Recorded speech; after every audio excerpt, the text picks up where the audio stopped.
होती हैं जी, कभी घर पे नहीं होते और सफ़र बहुत ज़्यादा होता है, फैमिली लाइफ पे असर होता है, बच्चों पे असर होता है। तो अक्सर ये लगता है कि एक सिंगल पेरेंट की तरह आप रह रहे हैं। सारे डिसीजंस आपने खुद लेने पड़ते हैं, बच्चों के मामले में, घर के मामले में, हर चीज़ के मामले में। अगर आप बैठ के डिस्कस करें, आप एक-दूसरे का मशवरा लें और फिर सोचें कि किस बात से लड़ाई हुई, क्यों हुई? आपके दोस्तों का ख्याल है कि आप 1 या 2 साल तक मज़ीद क्रिकेट खेल सकते थे। आपने रिटायरमेंट का फ़ैसला मर्ज़ी से किया या ज़बरदस्ती करवाया गया? ये इसकी एक लॉन्ग स्टोरी है। इसके पीछे अब मैं पढ़ना नहीं चाहता हूँ, मेरे ख्याल में वो गुजर चुकी है। बट डेफिनेटली क्रिकेट मेरी 3-4 साल पहले उन्होंने टेस्ट क्रिकेट खेलने से मुझे मना करा दिया था। क्या उन्होंने रीजंस क्या दी थी, मैं अब आखिर स्टेजों में मैं don't want to fight with anyone. मगर जहाँ तक रिटायरमेंट का ताल्लुक है, मुझे बड़े लोगों ने कहा, मैं भी समझता हूँ कि मैं साल एक और खेल सकता था। बट आई थिंक अब जो डिसीजन हो गया मेरे ख्याल में ठीक हुआ। कहते हैं देर मतलब जो भी किया मैंने पूछ के अपने वालिदैन से, अपनी वाइफ से, दोस्तों से, एक दो से पूछा, तो अब मेरे ख्याल में डिसीजन इन दी एंड ठीक। आप पर मुख्तलिफ औकात में जुए के इल्ज़ामात लगते रहे। इनमें कुछ ना कुछ हकीकत तो होगी।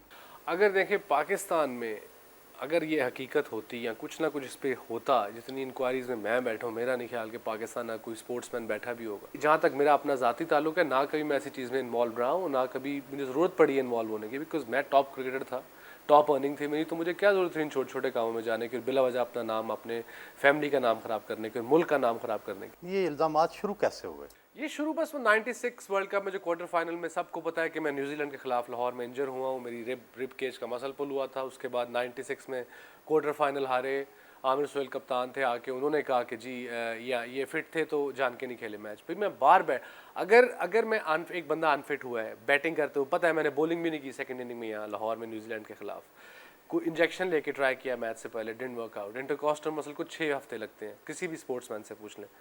सब कुछ हुआ।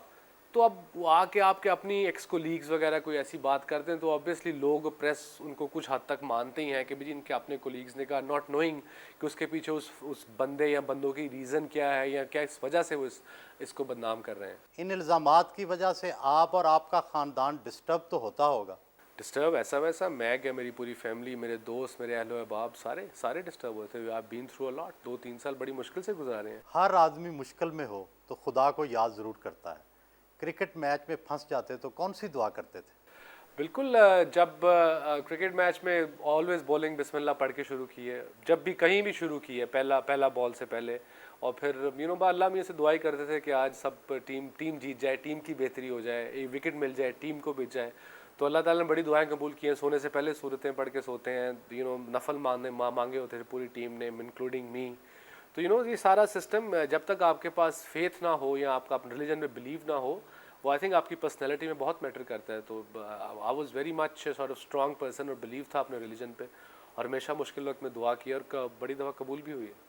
आपकी ज़िंदगी का खूबसूरत तरीन लम्हा कौन सा था? अब 20 साल के कैरियर में मेरे लिए तो हर लम्हा ही बहुत खूबसूरत था। डिफरेंट उसका एंगल था, डिफरेंट वो थी। मैं क्रिकेटिंग सेंस में अगर आप पूछते हैं तो डेफिनेटली हर क्रिकेटर के लिए वर्ल्ड कप जीतना ख्वाहिश होती है।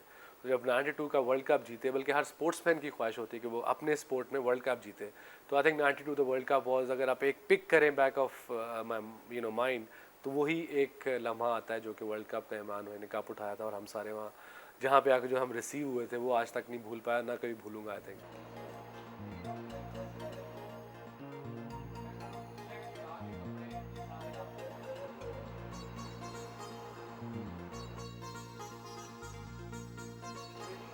वालदा और बीवी के साथ खाना खाया।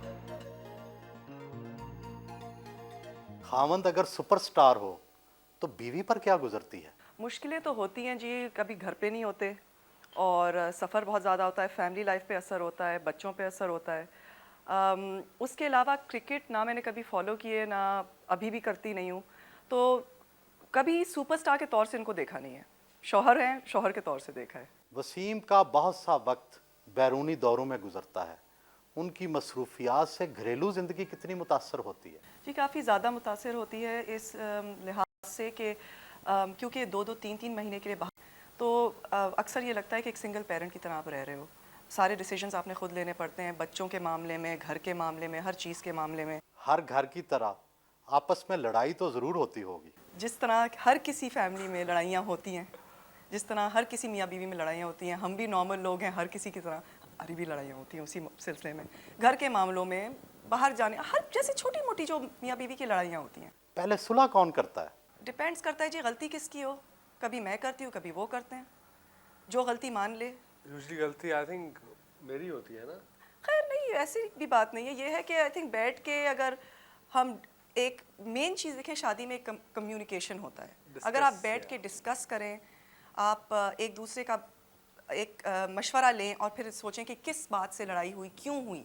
अक्सर ये होता है कि लोग बात नहीं करते, उससे प्रॉब्लम्स आती हैं। आपके दोस्त कहते हैं कि शादी के बाद आपके तर्ज ज़िंदगी में बहुत बड़ी तब्दीली आई। क्या आपने अपनी बीवी का बहुत ज़्यादा असर तो कबूल नहीं कर लिया? पता नहीं किस तरह की चेंज कर रहे हैं। चेंज यही आई कि मैं पीपल डोंट फ्रेंड्स कई दफ़ा रियलाइज़ नहीं करते कि मैं बहुत कम इस मुल्क में रहता हूँ। बीवी बच्चों के साथ टाइम बड़ा कम गुजरता है मेरा। You know when I am, सो जब मैं पाकिस्तान में होता हूँ मैं कोशिश करता हूँ घर ही रहूँ मोस्टली। अगर जाना है तो इकट्ठे जाएँ, अगर किसी ने आना है तो ज़रूर है अपनी बीवी के साथ आए, बैठे, गपशप लगाए, खाना खाए। Normally to go out in a group. अकेले जाके मैं अकेला वैसे ही रहता हूँ टूर्स पे, दोस्तों के साथ, कभी उससे मिल कभी उससे मिल। सोचा मैं यहाँ आता हूँ, want to spend time around my wife, around my kids, around my you know family. कोशिश यही ज़्यादा होती है। खैर अब दोस्तों का आइडिया मेरे ख्याल में मेरी ज़िंदगी बेहतर तरीके से बदली है, not in a bad way. किसी गैर मुल्की हसीना से शादी का चांस तो आपको भी मिला होगा, आप इस मामले में पीछे क्यों रह गए? आई थिंक मेरी शादी 26 साल की उम्र में हुई थी ऑलमोस्ट। तब तक बिल्कुल शादी से उसके पहले सोचा नहीं था। तो इसलिए कभी सोचा भी नहीं कि मैं शादी कहीं ब्रॉड करूँगा। अगर लेट उम्र में शादी होती तो शायद सोच लेता, मगर उस वक्त मौका भी नहीं मिला। और प्लस अच्छा हुआ कि I got the best partner.